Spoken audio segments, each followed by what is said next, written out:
ವೀಕ್ಷಕರೇ, ಇನ್ನೊಂದು ಸಬ್ಜೆಕ್ಟ್ ತರ್ತಾ ಇದ್ದೀನಿ.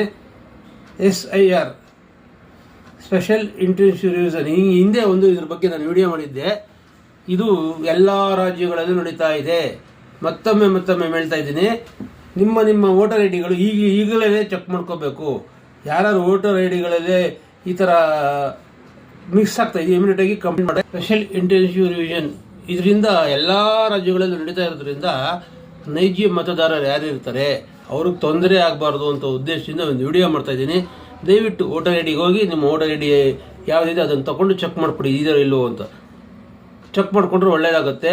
ಈ ಸ್ಪೆಷಲ್ ಇಂಟೆನ್ಸಿವ್ ರಿವಿಷನ್ ಏನಂದರೆ ಸಿಮಿಲಾರಿಟೀಸ್ ಫೋಟೋಸು, ಅಲ್ಲಿ ಯಾರು ವಾಸ ಇರಲ್ವೋ, ಮತ್ತು ಯಾರ್ಯಾರು ಅಲ್ಲಿ ಶಿಫ್ಟ್ ಆಗಿರ್ತಾರೋ, ಇಲ್ಲಿ ಯಾವ್ದಾದ್ರು ಡೂಪ್ಲಿಕೇಟ್ ಎಂಟ್ರಿ ಆಗಿರ್ತದ ಅಥವಾ ಇನ್ಯಾರು ಬೇಕು ಅಂತ ಒಂದು ಎಂಟ್ರಿ ಮಾಡಿಸಿರ್ತಾರೋ, ಇವೆಲ್ಲ ವಿಷಯಗಳು ಕೇಂದ್ರ ಸರ್ಕಾರದಿಂದ ಬಂದಿರೋದ್ರಿಂದ ಇದು ತನಿಖೆ ನಡೀತಾ ಇದೆ.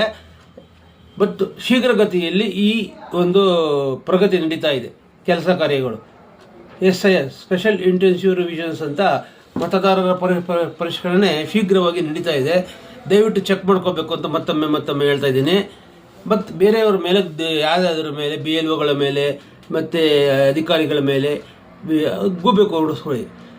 ನಿಮ್ಮ ಜವಾಬ್ದಾರಿ ಇದು, ಚೆಕ್ ಮಾಡ್ಕೊಳ್ಳುವಂಥದ್ದು. ಇಂಥ ಜವಾಬ್ದಾರಿಯುತ ಸ್ಥಾನದಲ್ಲಿ ಕೂತ್ಕೊಂಡಿರುವಾಗ ನೀವು ಯಾರೂ ಕೂಡ ಅದನ್ನು ಅಳಿಸೋಕ್ಕಾಗಲ್ಲ. ಅದು ಚೆಕ್ ಮಾಡುವಾಗ ಅವ್ರಿಗೆ ಏನಾದ್ರು ಡೌಟ್ ಬಂದರೆ, ಇವಾಗ ನೀವೇನಾದ್ರು ಒಂದೇ ಆಧಾರ ಇದರಲ್ಲಿ 100ರಿಂದ 2 3 4 ಎಂಟ್ರಿ ಮಾಡಿಸಿರ್ತೀರ, ಇದೆಲ್ಲ ಡಿಲೀಟ್ ಆಗೋ ಚಾನ್ಸಸ್, ಅಬ್ವಿಯಸ್ಲಿ ಡಿಲೀಟ್ ಆಗೋ ಚಾನ್ಸಸ್ ಇದ್ದೇ ಇರ್ತದೆ.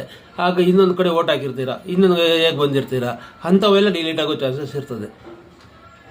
ಹೀಗಾಗಿ ನೀವು ಎಲ್ಲಿ ವಾಸ ಇದ್ದು ಯಾವ ಕಾರ್ಡ್ ಉಳಿಸ್ಕೋಬೇಕು, ಯಾವ ಏರಿಯಾದಲ್ಲಿ ಓಟ್ ಹಾಕ್ಬೇಕು ಅದನ್ನು ಮಾತ್ರ ಉಳಿಸ್ಕೊಂಡು ಇನ್ನು ಮಿಕ್ಕಿದೆಲ್ಲ ಡಿಲೀಟ್ ಆಗೋದು. ಡಿಲೀಟ್ ನೀವೇ ಓನಾಗಿ ಮಾಡಿಸ್ಕೊಂಡ್ರೆ ಒಳ್ಳೆಯದು. ಅದೇ ಡಿಲೀಟ್ ಆಗಿದ್ರೆ ಇಲ್ಲಿ 2 ಕಡೆನೂ ಓಟ್ ಡಿಲೀಟ್ ಆಗೋ ಚಾನ್ಸಸ್ ಜಾಸ್ತಿ ಇರುತ್ತೆ. ಇನ್ನೊಂದು ವಿಷಯ ಅಂದರೆ SIR ಪ್ರಕ್ರಿಯೆ ದೇಶಾದ್ಯಂತ ನಡೀತಿದೆ. ಬೂತ್ ಲೆವೆಲ್ ಆಫೀಸರ್ ಅಂತ ಇರ್ತಾರೆ, ಅವರುಗಳಿಗೆ ಇತ್ತೀಚೆಗೆ ಜಾಸ್ತಿ ಇದೆ, ಒಂದು ಸುದ್ದಿ ಇದೆ. ಆದರೆ ನಮ್ಮ ಕರ್ನಾಟಕದಲ್ಲಿ ಈ ಥರ ಆಗಬಾರ್ದು ಅಂತ ನನ್ನ ಅನಿಸಿಕೆ ಇದೆ. ಯಾಕೆಂದರೆ ಅರೇಂಜ್ಮೆಂಟ್ಸ್ ಇಲ್ಲಿ ಏನಾಗಿದೆ ಅಂದರೆ, ವಾರ್ಡ್ಗಳು ಸರಿಗೆ ಮಿಕ್ಸ್, ಪಾರ್ಟ್ಗಳು ಎಲ್ಲೆಲ್ಲೋ ಯಾವುದ್ಯಾವುದೋ ಒಂದು ಮನೆಗೂ ಇನ್ನೊಂದು ಮನೆಗೂ 1-2 ಕಿಲೋಮೀಟರ್ ದೂರದಲ್ಲಿ ಇರ್ತವೆ. ಈ ಥರ ತೊಂದರೆ ಆಗ್ತಾಯಿದೆ. ಆದ್ದರಿಂದ ಈ SIR ಮಾಡುವಾಗ ಏನಾಗುತ್ತೆ, ಒಬ್ರಿಗೂ ಇಬ್ಬರು ಕೈಲಿ ಆಗಲ್ಲ. ದಯವಿಟ್ಟು ಸಂಬಂಧಪಟ್ಟವರು, ನಮ್ಮ ಕರ್ನಾಟಕದ ಚೀಫ್ ಎಲೆಕ್ಷನ್ ಕಮಿಷನರ್ ಯಾರಿದ್ದಾರೆ ಅವರು ಇದ್ರ ಬಗ್ಗೆ ಗಮನ ವಹಿಸಿ ಏನೂ ತೊಂದರೆ ಆಗದೆ ಅಂತ ನೋಡ್ಕೋಬೇಕು.